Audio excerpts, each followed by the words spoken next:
Hello दोस्तों, नमस्कार। आज फिजिक्स का दूसरा चैप्टर जो है यांत्रिक यानी मैकेनिक, उससे जो कुछ इम्पोर्टेंट है, मतलब वो इम्पोर्टेंट लाइन जो है समझिए, जिसको जो है हम दिखाना चाह रहे हैं, जो काफी कम समय में रिवीजन हो सके। तो आइए रिवीजन करते हैं और देखते हैं। दोस्तों, जानते हैं कि दूरी एक अदिश राशि, जबकि विस्थापन सदिश राशि। हम कंपेरिजन दोनों में करते चलते ताकि जो है ज्यादा बेटर समझ में आए। तो दूरी एक अदिश राशि जबकि विस्थापन एक सदिश राशि है। ठीक है, दोनों का मात्रक होता है मीटर पर सेकेंड। इसको ऐसे भी लिख सकते हैं, मीटर पर सेकेंड होता है। चाल एक अदिश राशि जबकि वेग एक सदिश राशि है। चाल बड़ा फॉर्मूला होता है दूरी बटा समय, वेग बड़ा फॉर्मूला होता है विस्थापन बटा समय। दोनों का मात्रक मीटर पर सेकेंड होता है, मीटर पर सेकेंड लिख सकते हैं। उसी त्वरण एक सदिश राशि है। त्वरण का फॉर्मूला होता है वेग बटा समय, जिसका मात्रक होता है मीटर पर सेकेंड स्क्वायर। ठीक है, यानी मीटर पर सेकेंड स्क्वायर यहाँ देख सकते हैं, जिसको शॉर्टकट में ऐसे लिख सकते हैं, मीटर पर सेकेंड माइनस देकर ऊपर तक। नोट में यहाँ पे चाल और दूरी हमेशा धनात्मक होता है। दूरी भी हमेशा पॉजिटिव होता है, चाल भी हमेशा पॉजिटिव होता है। लेकिन विस्थापन, वेग और त्वरण, ये तीनों शून्य भी हो सकता है, धनात्मक भी हो सकता है और ऋणात्मक भी हो सकता है। ठीक है, अब आते हैं, समान वेग से सरल रेखा पर वस्तु का त्वरण शून्य होता है। यानी अगर आप किसी सीधी रेखा पर अगर जा रहे हैं, तो अगर एक समान वेग से जा रहे हैं तो उस समय त्वरण शून्य हो जाता है। लेकिन वही अगर वृत्तीय गति यानी वृत्तीय पथ पर, गोलाकार पथ पे, यानी इस पे अगर इसके राउंड से अगर इसके राउंड जो है चारों तरफ और कोई वस्तु या कोई वस्तु गति कर रही है, तो इसमें त्वरण समान गति से चलने पर त्वरण शून्य नहीं होता है, उसका कुछ न कुछ मान होता है। तो सिंपल सा याद रखेंगे कि जबकि वृत्ताकार पथ पर समान वेग से वस्तु चलता है, वस्तु का चाल होता है, वेग होता है, तो त्वरण शून्य नहीं होता है। वही अगर सरल रेखा पर अगर चलता है कोई वस्तु, कोई भी चीज, गाड़ी या कोई भी चीज जो है अगर एक समान चाल से चलता है, तो इसका त्वरण क्या होता है, शून्य होता है। जबकि इसका जो है त्वरण कुछ न कुछ आता है। ठीक है, त्वरण को ऐसे इंडिकेट करते हैं। कोणीय वेग बराबर होता है आपका 2π/t, यानी 2π मतलब पूरा परिधि, यानी एक राउंड मारने में जो लगा समय, और उसी को अनुपात को कोणीय वेग करते हैं। कोणीय वेग को ओमेगा से, ऐसे ओमेगा से इंडिकेट करते हैं। अगर 1/t को अगर n मान लिया जाए तो 2πn शॉर्टकट, यानी ओमेगा बराबर कोणीय वेग बराबर लिख सकते हैं 2πn लिख सकते हैं। रेखीय वेग और कोणीय वेग में संबंध दिखाया गया है, जो v बराबर r इंटू ओमेगा, v बराबर r इंटू ओमेगा। ओमेगा कोणीय वेग है, r त्रिज्या है वृत्त का या सर्कुलर पाथ का, और v जो है रेखीय वेग, यहाँ देख सकते हैं। अब आते हैं, ये तो हो गया सिंपल सा, कोई दिक्कत नहीं कि दूरी एक अदिश राशि सब लोग को मालूम है, जबकि विस्थापन एक सदिश राशि है। दोनों का मात्रक मीटर पर सेकंड होता है। चाल अदिश राशि है, वेग सदिश राशि है। चाल बराबर दूरी बटा समय होता है, वेग बराबर विस्थापन बटा समय होता है, और दोनों का मात्रक मीटर पर सेकंड होता है। त्वरण एक सदिश राशि है, त्वरण बराबर वेग बटा समय, मीटर पर सेकंड स्क्वायर होता है। चाल और दूरी हमेशा धनात्मक, जबकि विस्थापन, वेग और त्वरण धनात्मक ऋणात्मक और शून्य होता है।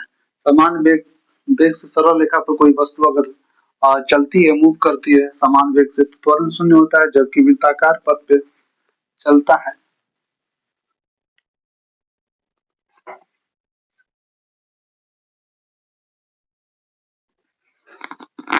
दोस्तों लाइट कट जाने का थोड़ा समस्या हो जाता है। अब आते हैं, हम बता दिए यहाँ पे v बराबर रेखीय वेग है, r त्रिज्या और w ओमेगा कोणीय वेग। अब मशीन की बात करें तो सरल मशीन का कुछ उदाहरण पूछेगा। सरल मशीन कौन सा है, तो सिंपल सा बोल सकते हैं घिरनी पुल्ली, जो कुआं के थ्रू जो है हम लोग पानी निकालने के लिए प्रयोग करते हैं। स्क्रू जैक, यानी गाड़ी खराब हो जाता है तो उसको ये जैक लगाकर उठाते हैं, उसको स्क्रू जैक कहते हैं। वो तोलक, लीवर मतलब कोई रड जो लगाते हैं जैक को करने के लिए, हो गया। आनत तल मतलब इंक्लाइन प्लेन, यानी इस तरह से अगर प्लेन तो ये ढला वाला, ये सब सरल मशीन का उदाहरण है। उत्तोलक में 3 बिंदु होता है। ठीक है, यानी जो ये रड होता है उसको अगर कोई रड को अगर लगाते हैं तो उसमें 3 बिंदु होता है। एक होता है एक तरफ वजन यानी भार होता है, लोड होता है। एक फोर्ट मतलब कितना जोर लगाते हैं सो, और आलम मतलब बीच में जो पॉइंट जिस सेंटर पे टिका रहता है उसको क्या कहते हैं, आलम कहते हैं। इसमें फाल्कन, इफोर्ट, लोड कहते हैं। भार को डब्ल्यू वेट के थ्रू इंडिकेट कर सकते हैं, आलम फाल्कन को एफ से और इफोर्ट के। तो उत्तोलक के 3 बिंदु भार हो गया, आलम्ब हो गया और आयास हो गया। इसमें इफोर्ट, फाल्कन, लोड। उत्तोलक 3 प्रकार के होता है। प्रथम श्रेणी का उत्तोलक, ये क्वेश्चन काफी इंपॉर्टेंट है, यहाँ से ज्यादा पूछता है कि प्रथम श्रेणी का उत्तोलक कौन है। तो सिंपल से याद रखेंगे, आलम्ब मतलब पॉइंट अगर बीच में होता है, ठीक है, यानी किसी मशीन का, सरल मशीन या जो भी मशीन हो, सरल मशीन, उसका आया आलम्ब जो होता है वो बीच में होगा। जैसे कैंची में देखिए बीच में हो। और वजन कोई भी चीज यहाँ से काटते हैं तो यहाँ पे वो लोड हो गया, और उंगली के थ्रू, हाथ के थ्रू इफोर्ट लगाते हैं, जोर लगाते हैं तो इस जगह, तो इफोर्ट और लोड, इफोर्ट और लोड के बीच में आलम्ब होता है। तो ये प्रथम श्रेणी के उत्तोलक।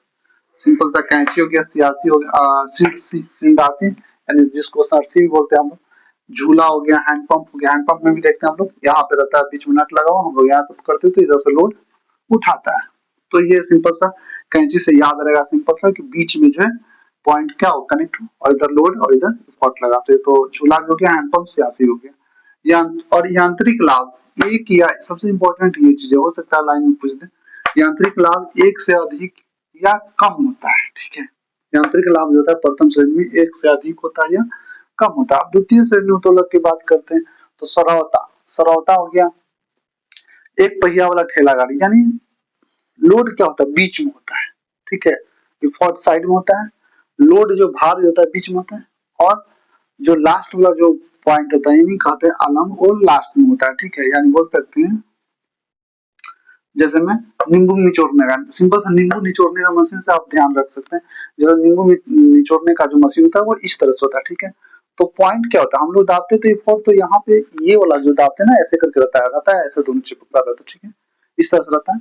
तो इसमें नींबू रखते हैं, इसको ऐसे करके दाबते हैं तो आ जाता है। तो आलम्ब कहाँ हो गया, साइड में, बीच में लोड आ गया, ठीक है। तो जब लोड बीच में आ जाएगा तो द्वितीय श्रेणी का हो जाएगा। सिंपल से याद रखेंगे, सबसे इंपॉर्टेंट द्वितीय श्रेणी का याद रखेंगे तो नींबू निचोड़ने वाला मशीन। इसी तरह का जो भी हो, ठेला गाड़ी में भी क्या होता है, बीच साइड से सबसे लास्ट में चक्का होता है, बीच में वजन होता है और इधर से हम लोग पकड़े रहते हैं।